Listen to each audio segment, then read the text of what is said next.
ಹರಿ ಓಂ. ಚಿದಂಬರ ಸಂತ ಸಂಘ ಸತ್ಸಂಗ ತುಂಬ ದಿವಸದಿಂದ ಮಾತಾಡಿಸ್ಬೇಕು, ಏನೋ ಕಾರಣಗಳು, ಯಾರೂ ಬರ್ತಾಯಿಲ್ಲ, ಯಾರೂ ಸಿಗ್ತಾಯಿಲ್ಲ. ಹೆಂಗೆ ಮಾಡಬೇಕು, ಏನೋ ಒಂದು ಮಾಡಬೇಕಲ್ಲ. ಆವಾಗ ಸತ್ಸಂಗ ತಪ್ತಾ ಇತ್ತು, ಅದಕ್ಕೆ ಸಂತರು ಸಿಗ್ತಾಯಿಲ್ಲ. ಅದು ಸತ್ಸಂಗ ಆದರೆ ಯಾಕೆ ಬಿಡಬೇಕು, ಸ್ವಸಂಗ ಸತ್ಸಂಗ ಮಾಡ್ಕೊಳ್ಳ ಅಂತ ಯೋಚನೆ ಬಂತು. ಕರ್ಮಧರ್ಮ ಸಂಯೋಗ ಅನ್ನಿ ಅಥವಾ ವಿಚಿತ್ರ ಪರಿಸ್ಥಿತಿಯನ್ನೇ ನಾನಿವತ್ತು ಶ್ರೀ ಕ್ಷೇತ್ರ ಗೋಕರ್ಣದಲ್ಲಿ ಬಂದಿದ್ದೀನಿ. ಶ್ರೀ ಕ್ಷೇತ್ರ ಗೋಕರ್ಣ ಸತ್ಸಂಗಕ್ಕೆ ನನಗೆ ಗೊತ್ತಿಲ್ಲ, ಯಾಕೆ ಬಂದಿದ್ದೀನಿ ಅಂತ ಹೇಳಲ್ಲ, ಇದರಲ್ಲಿ ಮಾತಾಡೋದು ಬೇಡ. ಬಂದಿದ್ದೀನಿ, ಈ ಸಮುದ್ರ ದಂಡೆಯಲ್ಲಿ ಕೂತ್ಕೊಂಡಿದ್ದೀನಿ. ಮಾತಾಡ್ಬೇಕನ್ನಿಸ್ತು, ನಾನೇ ಮಾತಾಡಬೇಕು, ನನಗೆ ನಾನೇ ಮಾತಾಡಬೇಕು. ಸ್ವಾಮಿ ಬಗ್ಗೆ ಮಾತಾಡಬೇಕು, ಸಹನೆ ಬಗ್ಗೆ ಮಾತಾಡಬೇಕು, ಸತ್ಸಂಗದ ಬಗ್ಗೆ ಮಾತಾಡಬೇಕು, ನಿಮ್ಮೊಂದಿಗೆ ಅದನ್ನು ಹಂಚ್ಕೋಬೇಕು ನಂತರ ಅಂತ ಒಂದು ಆಸೆ. ಗೊತ್ತಿಲ್ಲ ಎಷ್ಟು ಸಫಲ ಅಂಥೇಳಿ. ಗೋಕರ್ಣ, ಆಕಳ ಕಿವಿ, ಆತ್ಮಲಿಂಗ, ವಿನಾಯಕಿದ್ದಾನೆ ತಲೆ ಮೇಲೆ ಒಂದು ತೂತು ಮಾಡಿಕೊಂಡು. ಎಲ್ಲರಿಗಿಂತ ಹೆಚ್ಚಾಗಿ ಸಮುದ್ರ. ಯಾಕಪ್ಪ ಅಂದರೆ ವಿಠಾಬಾಯಿ ತನ್ನ ಅವತಾರ ಸಮಾಪ್ತಿಗೆ ಆರಿಸಿಕೊಂಡಂಥ ಜಾಗ. ಅವಳು ವಿಠಾಬಾಯಿ ತನ್ನ ಮಹಾಸ್ವಾಮಿಯ ನಾಮಸ್ಮರಣೆಯ ವಿಚಾರವನ್ನು ದೇಶಾದ್ಯಂತ ಹರಡಿಸಲು ಪ್ರಯತ್ನಿಸಿ ಕೊನೆಗೆ ತನ್ನ ಆಯುಷ್ಯವನ್ನು ಮುಗಿಸ್ಬೇಕು ಅಂತ ಬಂದಾಗ, ಮತ್ತೆ ಅವಳ ಕರ್ಮ ಬಂಧನಗಳು ಕಳೆಯಲಿಕ್ಕೆ ಪ್ರಯತ್ನ ಪಟ್ಟಾಗ, ಆವಾಗ ಅವಳಿಗೆ ದಕ್ಷಿಣ ಕರ್ನಾಟಕದ ದಕ್ಷಿಣ ಭಾಗದಲ್ಲಿ ಅದೇ ಈ ಕ್ಷೇತ್ರ ಗೋಕರ್ಣ. ಬಹುಶಃ ಇಲ್ಲೇ ಎಲ್ಲೋ ಈ ಸಮುದ್ರದಲ್ಲೇ ಅವಳು ತನ್ನ ಆಯುಷ್ಯವನ್ನು ಮುಗಿಸಿದ್ಲು ಅಂತ ಕಾಣಿಸುತ್ತೆ. ಎಲ್ಲೋ ಒಂದು ಕಡೆ ಅವಳು ಬರ್ಬೋದೇನೋ, ಅವಳು ದರ್ಶನವಾಗ್ಬೋದೇನೋ, ಅವಳ ಮುಖಾಂತರ ಸ್ವಾಮಿ ಆಗ್ಬೋದೇನೋ, ನನಗೆ ಏನೋ ಒಂದು ಕಾಣಬಹುದು ಅಂತ ಒಂದು ಆಸೆ ಇದೆ. ಆ ಆಸೆಯಿಂದ ಈ ಸಮುದ್ರವನ್ನು ನೋಡ್ಕೊಂಡು ಕೂತ್ಕೊಂಡಿದ್ದೀನಿ ನಾನು. ಅಲ್ಲಿ ತೆರೆಗಳು ಬರ್ತಾ ಇದ್ದಾವೆ. ಒಂದು ವಿಚಿತ್ರ, ತೆರೆಗಳು ಬರ್ತಾ ಇದ್ದಾವೆ.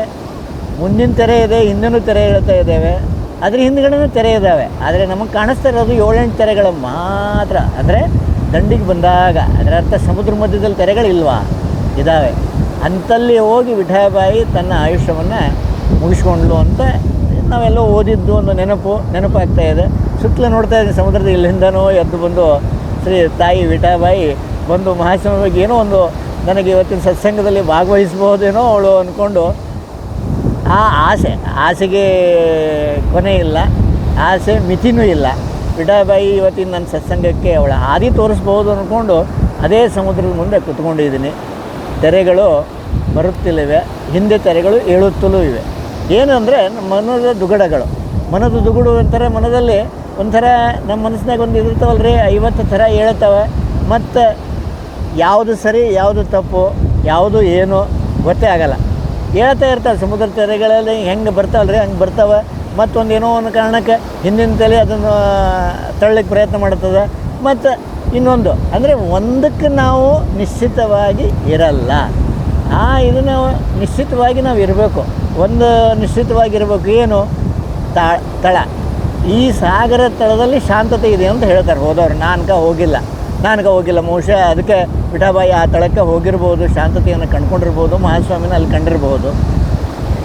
ಈ ತಳದಲ್ಲಿ ನಮಗೆ ಹೋಗೋಕ್ಕಾಗಲ್ಲ. ಆದರೆ ಏನು, ತೆರೆಗಳಂದರೆ ವಿಚಾರ ಶಕ್ತಿ, ವಿಚಾರಗಳು ನಮ್ಮ ಮನಸ್ಸಿನಲ್ಲಿ ಹೇಳ್ತಾನೆ ಇರ್ತವೆ. ಹೇಳೋದನ್ನೇ ಅದು. ಯಾಕಂದರೆ ನಾವು ಮಾನವರಾಗಿ ಹುಟ್ಟಿದ ಮೇಲೆ ಅದು ತನ್ನ ಕೆಲಸ ಮಾಡ್ತಿರ್ತದೆ.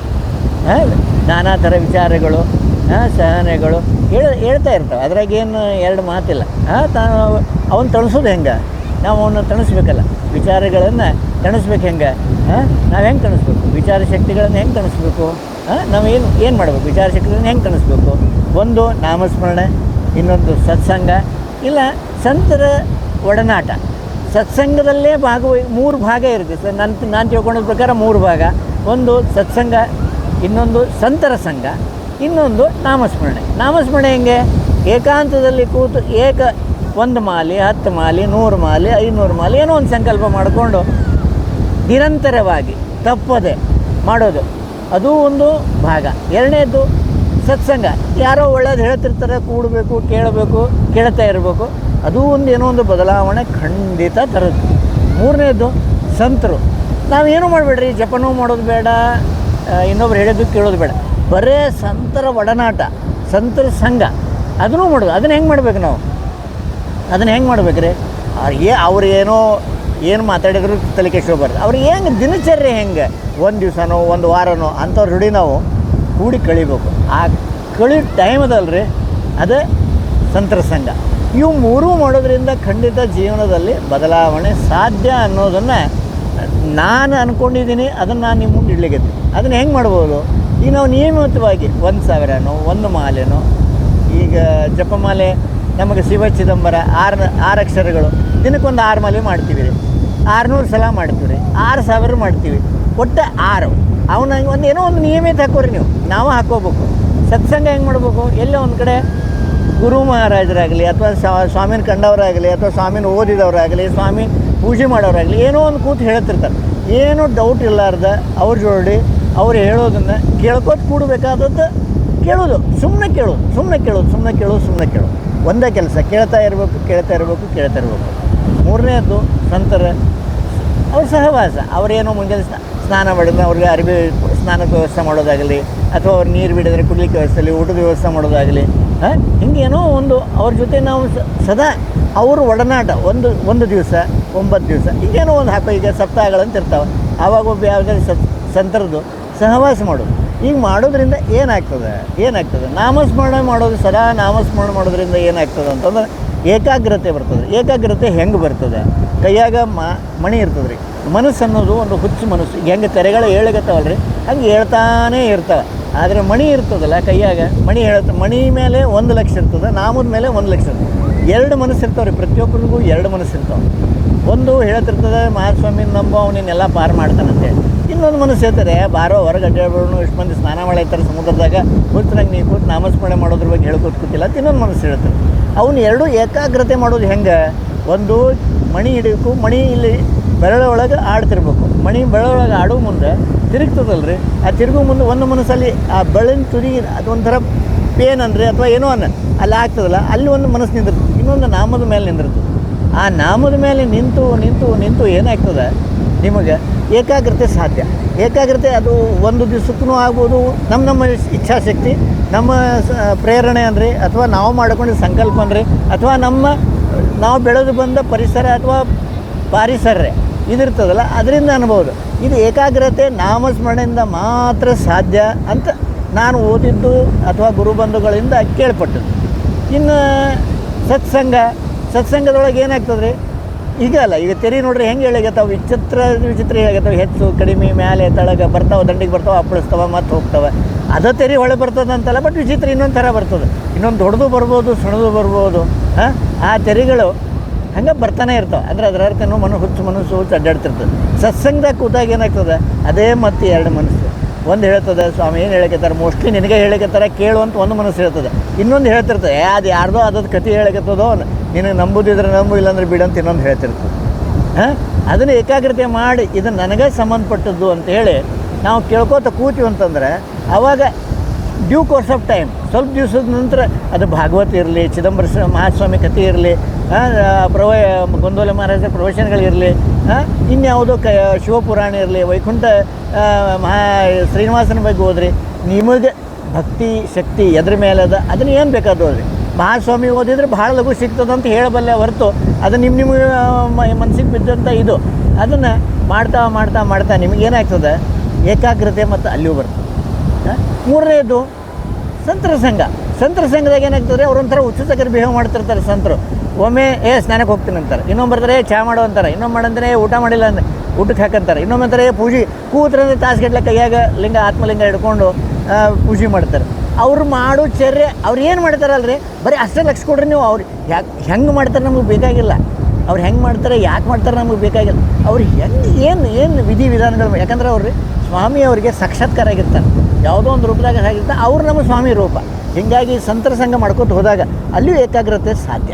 ಈ ಏಕಾಗ್ರತೆ ನಾವು ಮಾಡ್ಕೋತ ಆದಾಗ 3 ರೂಪದೊಳಗೆ ಯಾವುದೋ ಒಂದು 3, ಈ 3 ಏನು ಹೇಳಿದೆ, 3 ಒಂಥರ ತಪಸ್ಸಿದ್ದಂಗೆ ರೀ.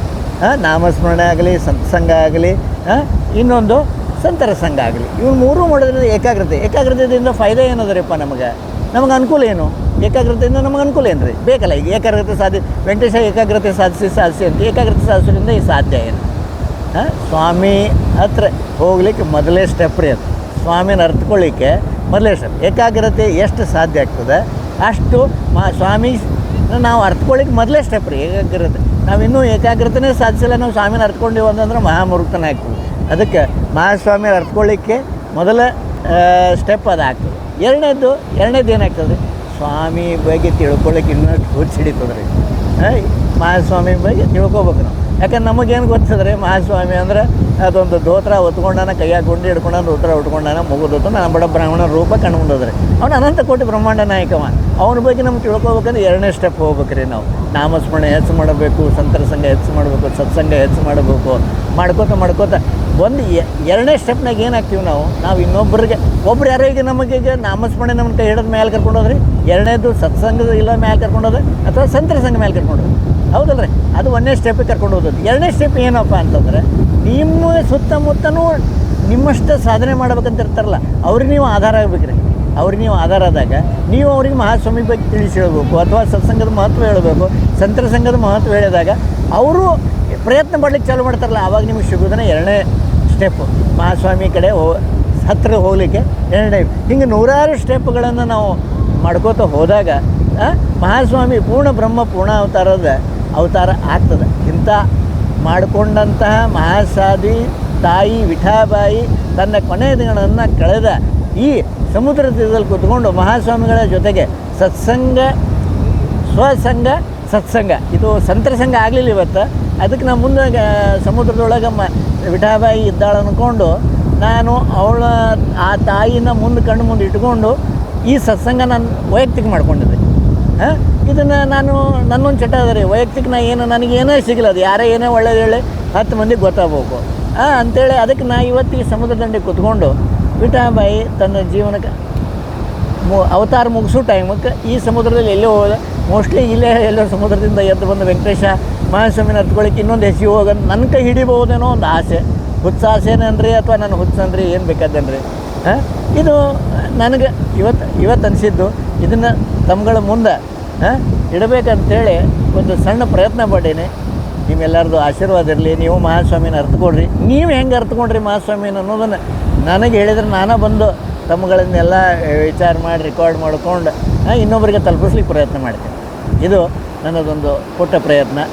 ಔದುಂಬರ ನಿವಾಸಿ ಭಕ್ತಾಭಿಮಾನಿ ರಾಜಾದರ ಸದ್ಗುರು ಶಿವ ಚಿದಂಬರೇಶ್ವರ ಗುರು ಮಹಾರಾಜ್ ಕಿ ಜೈ.